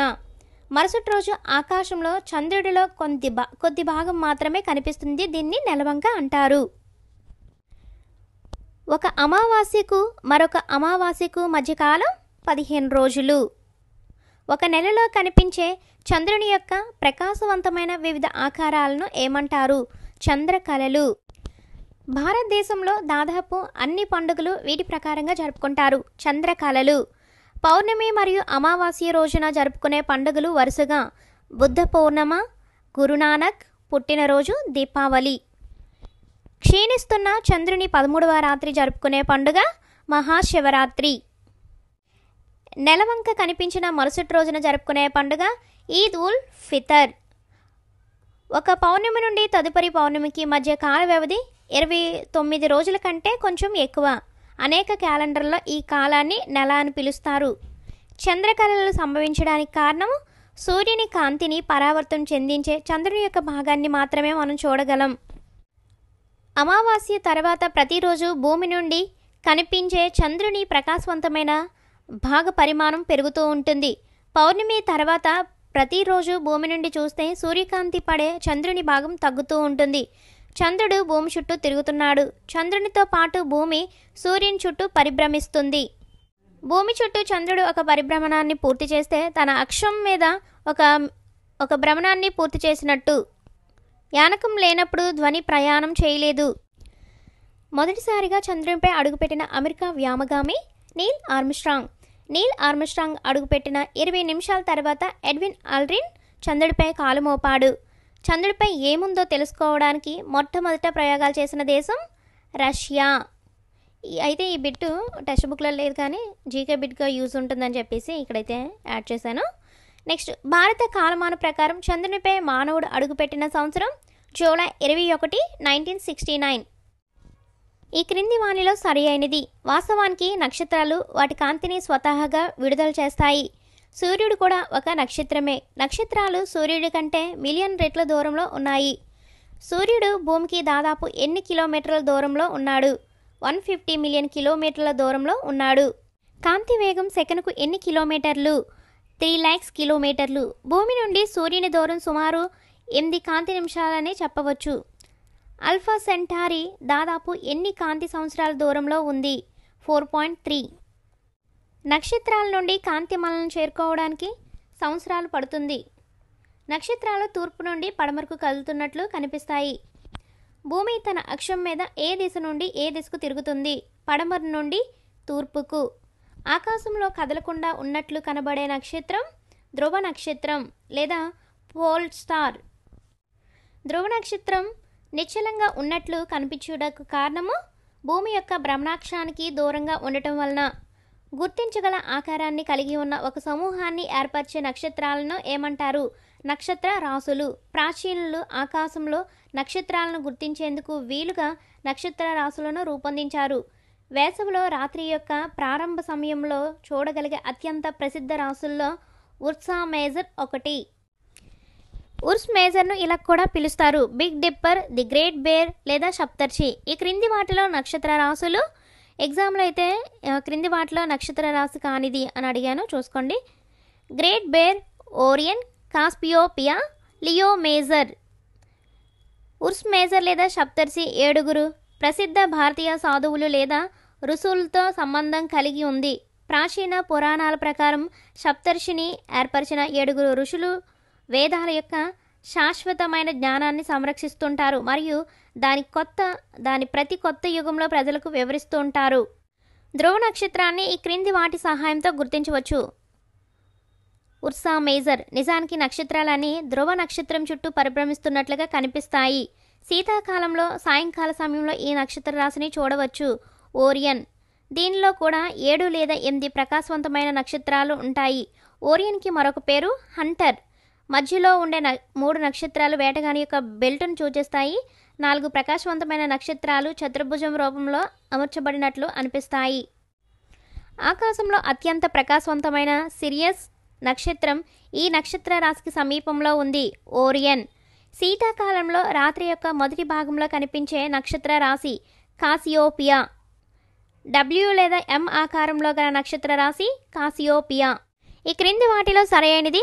ఒక రాశిలోని 5 నుండి 10 నక్షత్రాలు మాత్రమే ఉండవు. మన కంటితో ఒక నక్షత్ర రాశిలోని ప్రకాశవంతమైన నక్షత్రాలు మాత్రమే చూడగలము. నక్షత్ర రాశిని రూపొందించే నక్షత్రాలన్నీ ఒకే దూరంలో ఉండవు. ఈ క్రింది వాణిలో సౌర కుటుంబంలో గల ఖగోళ వస్తువులు: గ్రహాలు, తోకచుక్క, గ్రహశకలాలు, ఉల్కలు. ఖగోళ వస్తువులు సూర్యుడి చుట్టూ పరిభ్రమించడానికి కారణమయ్యే బలం గురుత్వాకర్షణ. సూర్యుడి నుండి దూరం పరంగా 8 గ్రహాలు వరుసగా బుధుడు లేదా మెర్క్యూరీ, శుక్రుడు లేదా వీనస్, భూమి, కుజుడు లేదా మార్కస్ అంగారకుడు, బృహస్పతి లేదా జూపిటర్, గురుడు అని కూడా అంటారు బృహస్పతిని, శని లేదా శాటర్న్, యురేనస్, నెప్ట్యూన్. 2006 వరకు సూర్యునికి అత్యంత దూరంలో ఉన్న గ్రహం ప్లూటో. 2006 వరకు సౌర వ్యవస్థలో 9 గ్రహాలు ఉండేవి కాబట్టి అత్యంత దూరంలో ఉన్న గ్రహం ప్లూటో. ప్రస్తుతం సూర్యునికి అత్యంత దూరంలో ఉన్న గ్రహం అయితే నెప్ట్యూన్. ఇది 155 పేజీ నెంబర్లో కూడా ఉంది. ఇండివిజువల్గా బిట్ అయితే అడిగారు, చూసుకోండి. IAEను విస్తరించగా ఇంటర్నేషనల్ ఆస్ట్రానమికల్ యూనియన్ 2006లో అంతర్జాతీయ ఖగోళ శాస్త్ర సంఘం IAEU గ్రహం యొక్క కొత్త నిర్వచనాన్ని ఆమోదించింది. అంతర్జాతీయ ఖగోళ శాస్త్ర సంఘం IAEU సౌర కుటుంబం నుండి తొలగించిన గ్రహం ఏంటి? ప్లూటో. ఇది నిరంతర అత్యంత వేడిని మరియు కాంతిని విడుదల చేస్తుంది. సూర్యుడు. భూమిపై దాదాపు అన్ని శక్తులకు సూర్యుడు మూలం. స్వయం ప్రకాశం కానిది. గ్రహాలు, ఉపగ్రహాలు. గ్రహాలు, ఉపగ్రహాలు అనేవి గౌణ ప్రకాశకాలు. ఇవి తమపై పడిన సూర్యకాంతిని పరావర్తనం చెందిస్తాయి. ఒక గ్రహం సూర్యుని చుట్టూ తిరిగే ఖచ్చితమైన మార్గాన్ని కలిగి ఉంటే ఆ మార్గాన్ని ఏమంటారు? కక్ష్య. పరిభ్రమణ కాలం అంటే ఒక గ్రహం ఒక పరిభ్రమణం చేయడానికి పట్టే సమయం. సూర్యుని నుండి గ్రహం దూరం పెరిగే కొద్దీ పరిభ్రమణ కాలం పెరుగుతుంది. భ్రమణకాలం అంటే ఒక గ్రహం ఒక భ్రమణం పూర్తి చేయడానికి పట్టే సమయం. ఏదైనా ఖగోళ వస్తువు మరొక ఖగోళ వస్తువు చుట్టూ తిరుగుతుంటే దాన్ని ఏమంటారు? ఉపగ్రహం. ఈ క్రింది వాటిలో భూమికి ఉపగ్రహం చంద్రుడు. భూమి చుట్టూ తిరుగుతున్న అనేక మానవ నిర్మిత ఉపగ్రహాలున్నాయి. వీటిని కృత్రిమ ఉపగ్రహాలు అంటారు. ఏ వేదంలో ప్రాచీన భారతదేశంలో ఖగోళ శాస్త్ర అధ్యయనం ప్రస్తావించబడింది? ఋగ్వేదంలో. ఇది దాదాపు 4000 సంవత్సరాల క్రితం రచించబడింది. ఆర్యభట్టీయంను ఎన్ని సంవత్సరాల వయసులో రాశాడు? 23 సంవత్సరాల వయసులో రాశారు. భూమి అచల లేదా చలించనిది అనే ప్రసిద్ధ అభిప్రాయాన్ని విస్మరిస్తూ ఆర్యభట్ట భూమి గోళమని మరియు దాని స్వీయ అక్షంపై తిరుగుతుందని పేర్కొన్నాడు. ఆర్యభట్ట అంచనా ప్రకారం భూమి యొక్క భ్రమణకాలం 23 గంటల 56 నిమిషాల 4.1 సెకను. భూమి యొక్క నీడ చంద్రునిపై పడడం వల్ల చంద్రగ్రహణం ఏర్పడుతుంది. చంద్రుని నీడ భూమిపై పడినప్పుడు సూర్యగ్రహణం ఏర్పడుతుంది. సూర్యచంద్ర గ్రహణాలకు శాస్త్రీయ వివరణ ఇవ్వటమే కాకుండా భూమి మరియు చంద్రుని మధ్య దూరాన్ని కనుగొన్న ఖగోళ శాస్త్రవేత్త ఆర్యభట్ట. సౌర వ్యవస్థలో అతి చిన్న గ్రహం మరియు సూర్యునికి అత్యంత సమీపంలో గల గ్రహం బుధుడు లేదా మెర్క్యూరీ. సూర్యోదయానికి ముందు సూర్యాస్తమయం తర్వాత క్షితిజం దగ్గరలో కనబడే గ్రహము బుధుడు లేదా మెర్క్యూరీ. క్రింది వాటిలో ఉపగ్రహాలు లేని గ్రహాలు బుధుడు, శుక్రుడు. గ్రహాల్లోకెల్లా భూమికి అత్యంత సమీప గల గ్రహం శుక్రుడు. వీనస్, ఇది రాత్రిపూట ఆకాశంలోని అత్యంత ప్రకాశవంతమైన గ్రహం. వేగుచుక్క, మార్నింగ్ స్టార్ లేదా సాయంకాలం చుక్క, ఈవినింగ్ స్టార్. టెక్స్ట్ బుక్లో ఉదయ తార, సాయంత్రం తార అని ఉంటుంది. సో వేగుచుక్క అంటే ఏంటనే ఏమనుకోవద్దు, మార్నింగ్ స్టార్నే వేగుచుక్క అంటారు, ఉదయం తార అని కూడా అంటారు. సో అలా పిలిచే గ్రహం ఏంటి? శుక్రుడు లేదా వీనస్. ఒక్కొక్కసారి ఆప్షన్లో వీనస్ అని ఇవ్వచ్చు, అందుకనే ఈ పదం కూడా మీకు ఇక్కడ మెన్షన్ చేస్తున్నాను. అయితే ఎక్కడ బిట్ అయితే వదలట్లేదు, మీరు టెక్స్ట్ బుక్ చదివినట్లే ఉంటుంది, అంత క్లియర్గా అయితే లైన్ టు లైన్ ఇచ్చేసాను. ఆ కింద కూడా మీకు ఇలా చూస్తారా, రాత్రిపూట ఆకాశంలో ప్రకాశవంతమైన గ్రహం. ఒక్కొక్కసారి ఎగ్జామ్లో అడగొచ్చు, రాత్రిపూట ఆకాశంలో అత్యంత ప్రకాశవంతమైన గ్రహం ఏంటని. సో శుక్రుడు లేదా వీనస్. సో అలా కూడా అడిగే అవకాశం ఉంటుందేమోనని చెప్పి అది కూడా ఇచ్చేస్తున్నాను అనమాట. సౌర వ్యవస్థలో గ్రహాల్లోకెల్లా జీవం కలిగిన ఏకైక గ్రహం భూమి.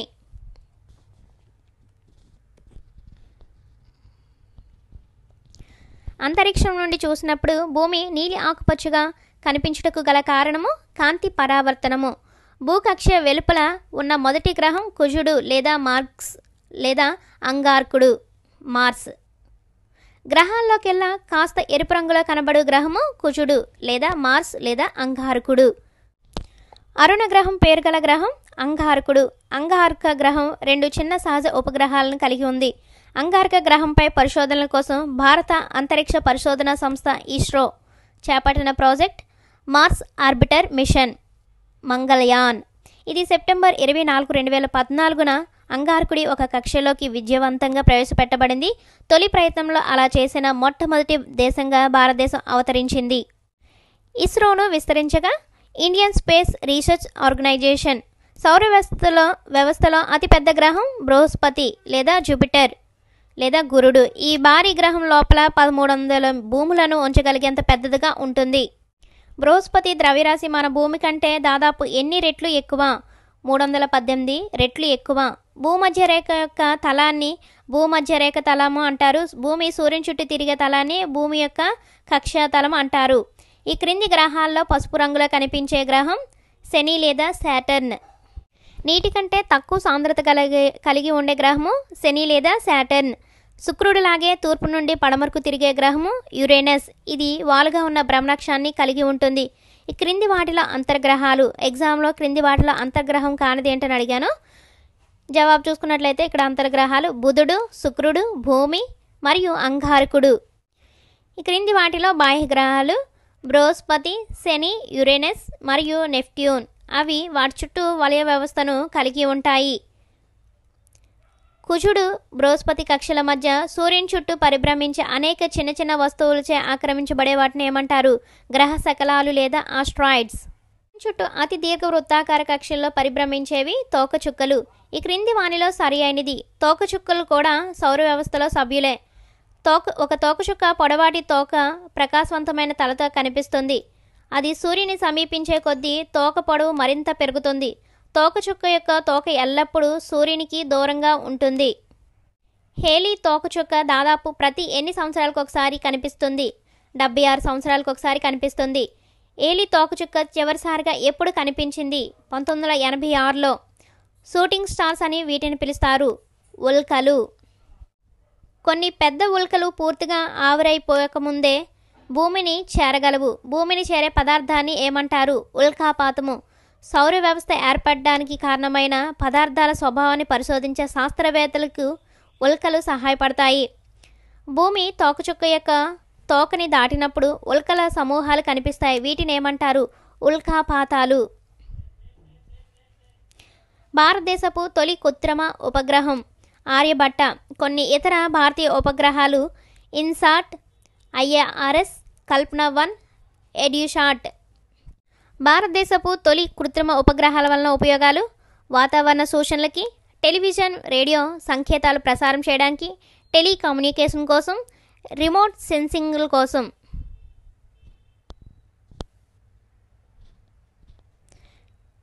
రిమోట్ సెన్సింగ్ అంటే దూర ప్రాంతం నుండి సమాచారాన్ని సేకరించడం. ఈ క్రింది వాటిలో ఏది సౌర వ్యవస్థలో సభ్యుడు కాదు? ఇది టెక్స్ట్ బుక్లో డైరెక్ట్ బిట్ ఫ్రెండ్స్. సో ఇక్కడ ఆప్షన్స్ ఉన్నాయి. దాంట్లో సౌరవ్యవస్థలో సభ్యుడు కానిది నక్షత్ర రాశి. క్రింది వాటిలో సూర్యుని యొక్క గ్రహం కానిదేది? ఇది కూడా డైరెక్ట్ బిట్టే. ఆప్షన్ 1 సిరియస్, ఇది సూర్యుని యొక్క గ్రహం కాదు.